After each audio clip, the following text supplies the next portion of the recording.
Oui, bon, c'est pas la population.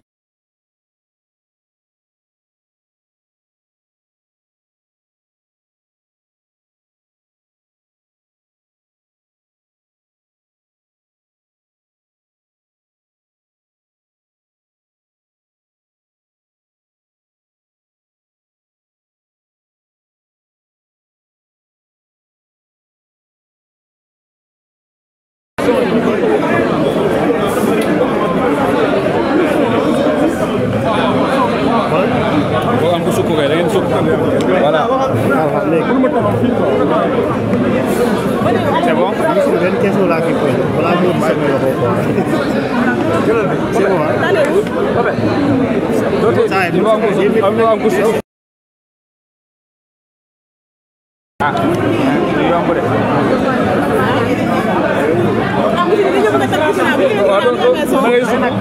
Ngeen comprendre nag voilà mais ñe ngeen war a ñu fay seen rajo bi xaw ma dañuy promo xaw waa ANASER ñu ngi tànkal de yàlla kii ANASER waxal sa gars yi ñu fay sa rajo bi waay.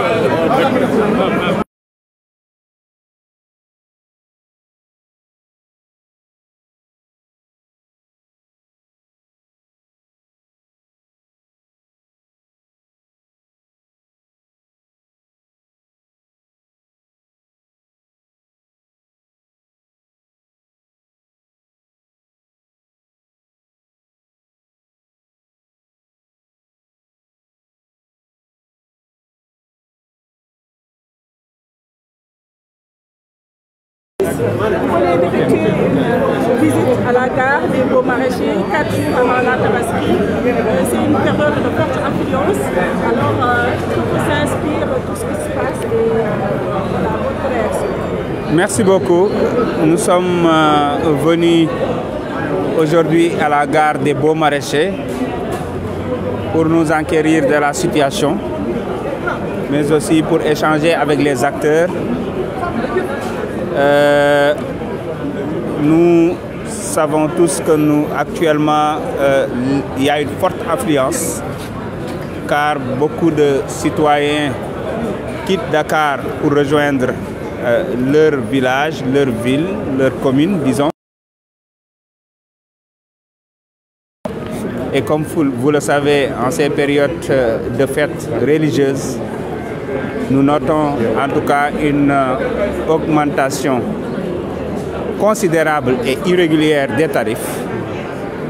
Et pour nous, ça ne participe pas en quelque sorte à l'esprit de notre pays, à l'esprit de solidarité, à l'esprit de clémence, de partage.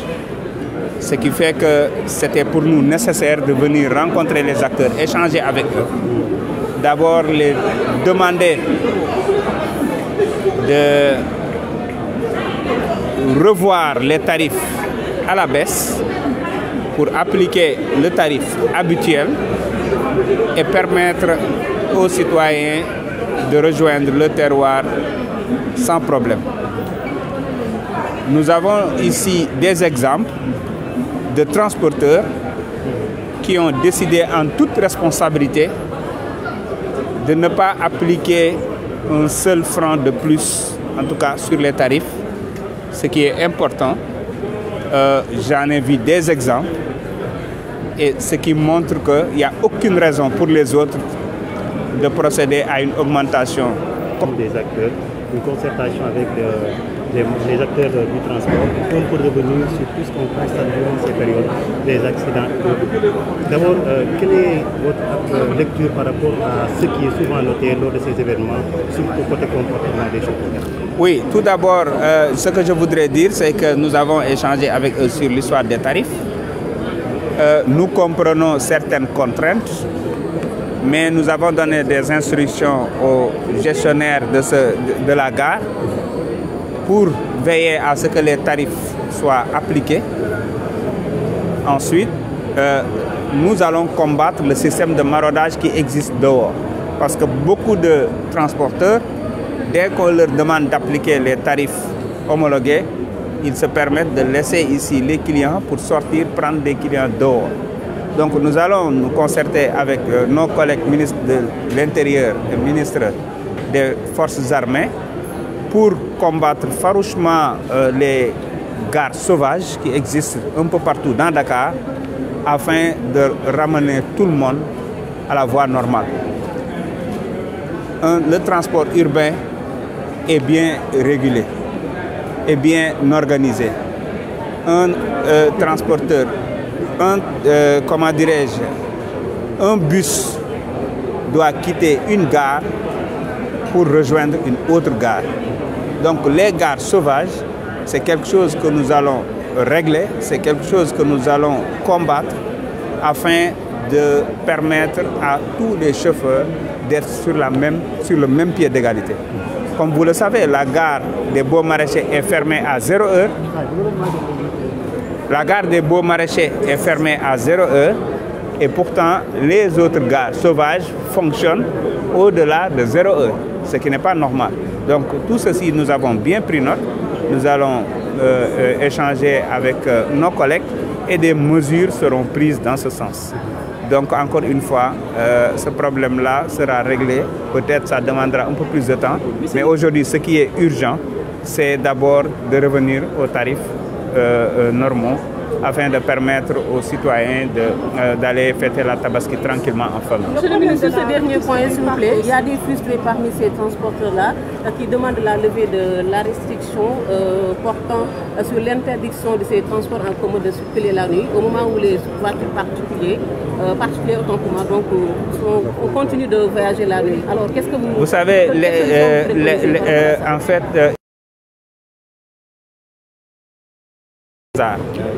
c'est parce qu'il y avait une situation qui a poussé les autorités à prendre leurs responsabilités et à appliquer un certain nombre de mesures. Même si ces mesures ne sont toujours pas respectées, il faut le noter. Par exemple, les porte-bagages, tout ce qui est transport au-delà de 0 heure, entre autres, il y a une bonne partie qui respecte, mais il y a aussi une autre partie qui ne respecte pas ces mesures-là, ces dispositions-là.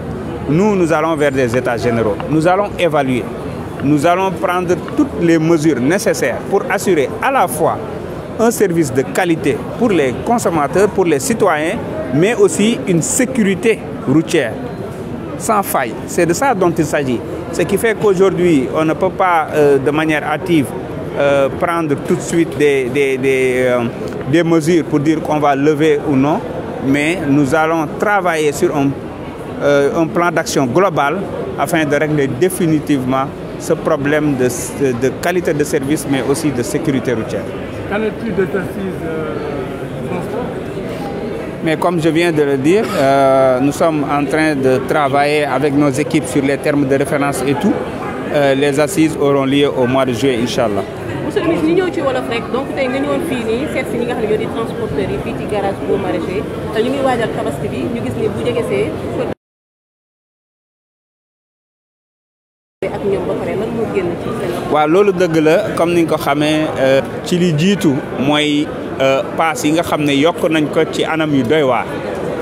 xam nga dama ko doon wax sànq ma ne ko bu ñu jékki woon yokku benn téeméer wala benn 1000 francs ak yu ni mel nit ñi sax duñu kaas xëy na mën nañu comprendre ndax dañ naan ñii ñëw dañuy yooru xëy na dañuy yokk loo xam ne rek dina leen mën a yokkal tuuti essence waaye nga ñëw jël li nga xam ne mooy paas bi fu war a nekk junni nga def ko ñaari junni fu war a nekk junneeg juróomi téeméer nga def ko ñetti junni léeg-léeg sax nga dem jusqu'à 120%. loolu benn ak coxorte la ñaar ak lu daganul la ñun ñëpp ay jullit lañ xam nañ ne ñii ñëw fii yàgg naa fi ñëw man di jël 7 places ak minibus di dem Jolof parce que loolu laa tolloo woon nag sama poos foofu la tolloon donc ñii ñëw fii ñu néew doole lañ bu ñu ñëwee ñu wax leen yenn yi dinañ ko fay ak xol bu tàng ndax ñàkk pexe moo tax moo appelé leen à la responsabilité woo leen ñoom ñi waxtaan seen biir delloo si waat tarif yi fa mu nekkoon ma leen di déglu fii ak suba ngir ñu revenir bi leneen li nga xam ne am na ci solo mooy ñenn ci ñoom ñi ngi fii ma mën leen a tudd mais ki nga xam ne ci boppam moo jiite transporteur yi daal di yabee foofu def maraudage foofu tamit nag li ma ci bëggoon a wax mooy askan wi tamit foog ñu xam luñ bëgg booy jël oto pour tukki da ngay ñëw ci garage bu ñu nangu dugg ci oto yi gaare ci mbedd yi ba loolu tamit foog ñu wax ko nañuy ñëw ci garage yi di jël oto bu ñu dem ci oto yi gaare ci mbedd yi loolu benn la. ñaar ñun dinañ waxtaan ak suñuy naataango ministre de l'intérieur ak ministre des forces armées bi yor gendarmerie ngir ñu xeex li nga xam ne mooy garage yi ñuy taxawal ci mbedd yi partout. transport dañ ko organiser boo maraîcher ku ko gis xam ne ni ñu ko defee mu am système intermodal nga mën a dugg ci TER wàcc fi wala mën a wàcc fi dugg ci TER dem wala mën a jël bus dem wala mën a jël taxi dem c'est pour que ñu organiser transport ñëpp di ñëw fii di mën a dem di dikk. ñu mën a am contrôle ci kan ak kanay dem di dikk ndax tey oto bu fi quitté xam nañ ko nombre de voyageurs yu dem xam nañ ko statistique yëpp a ngi fi question de sécurité sax publique la mais aussi sécurité routière ndax am na fi système de centre contrôle technique bu ñu fi bëgg a def ci sortie bi texte yi dinañu ko xoolaat incha allahu rabbi waaye fii ñu toll nii li ne këtt ne jon mooy tabaski gii ñu jëm ñu bàyyi tarif yi fa mu nekkoon ñun nag dinañu xeex bu baax système maraudage bi waaye dinañu fexe tamit bu fekkente ne fii ak suba ñoom ñëwuñu ñoom jëlal seen bopp décision ñun état dinañ jël suñu responsabilité jël décision yi ñu war a jël incha allah rabbi. décision yooyu ñi nga xam ni dañuy voyager jamono ñoom ñu bëgg ñu digil leen. garage sauvage yi ñu bàyyi ci dëkk bi ñu nekk partout ñii nekk ci ay buntu këru sëriñ ñii nekk ci ay koñ ci ay station foo dem fekk fa garage amuñ ci benn contrôle ñii yàpp duñu respecté affaire yi ku ci tase wala policier wala gendarme mu arrêté la wàcce sa bagage wala contrôlé la noonu ngay demee di risquer vie wu ay doomu aadama moo tax may wax aussi askan wi ñu bañ a ñu jàppale ñu ci parce que tamit buñ leen di jàppale ñoo ñu mën a jàppale nañu moytu garage yu mbedd yi nañu moytu garage yu mbedd yi tey ñëw ci garage yi nga xam ne organisé nañu c'est vrai war nañu yokk garage yi te am na programme boo xam ne ci organisation gare routière yi la bokk pour partout dans le Sénégal ngir ñu mën a am parce que lii mën a tax ñi am contrôle sécurité routière contrôle ci ñiy dem ak ñi dikk mooy oto di jógee gare di dem gare tey statistiques yi xëy na mën nañ ko wane mais oto yi nga xam ne ci gare boo maraîcher la ñuy jógee di dem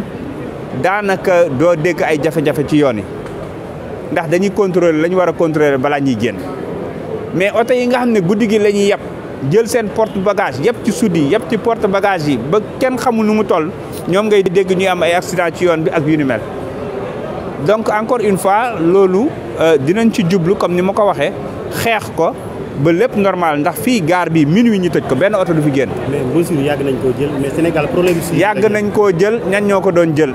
xaarle waaw kay léegi nag état changé na ñun ñëw nañ teg nañ ñu fi pour ñu régler transport seetaan leen ñu ba ci kanam. mois de juillet incha allah dinañu amal assise. jërëjëf. Merci beaucoup.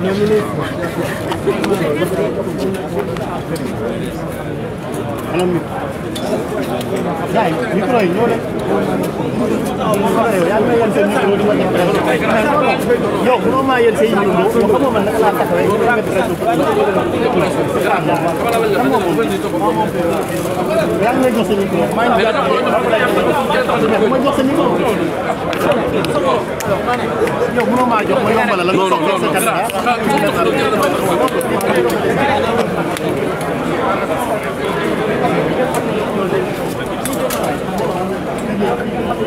Sili Johnson.